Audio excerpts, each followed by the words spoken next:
چارواکي وایي په کندهار کې 30 وسلوال طالبان ووژل شول او امر الله صالح وایي جلسې به مې دوام کوي خو له فیسبوکي راپورونو نور تیریام.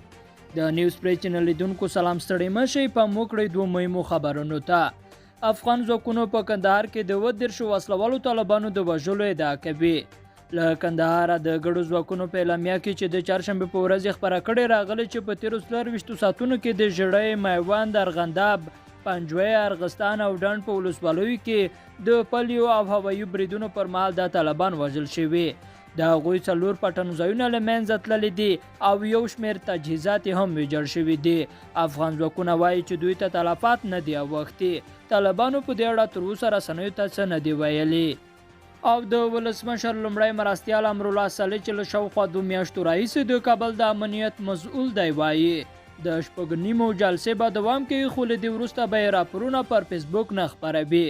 د په خبره پریکړه شوې چې د یو څه مودې لپاره فیسبوکي راپورونه بند کړي او په دې موده کې به جلسې دوام کوي خو ترڅنګ د تیرو 2 میاشتو کارونه او لاسته راوړنې هم ارزول کیږي. امر الله صالح همداراز د خپلو خبرو پر دوام ویلي چې د کابل کاریانو د امنیت لپاره به خپلې هڅې ډیروي او په وینا یې د طالبانو د پلانونو شنډولو ته به ادامه ورکوي. هغه په کابل کې د ټولو تورونو او هدف وژنو پړه یو ځل بیا پر طالبان واچولې ده او په خبره یې دغه ډله هڅه کوي د مدني ټولنې د غړو په وژلو سره د عدالت او ازادۍ غږ چوپ کړي. طالبانو بیا تر دې وړاندې ویلي چې په کابل کې په وروستیو بریدونو کې د دوی لاس نشته دی. امر الله صالح دا ژمنه هم کړې ده چې ژر تر ژره به د پیپا د اجرایي مشر قاتلین ونیسي او پاړی پلټنې پیل کړي دي.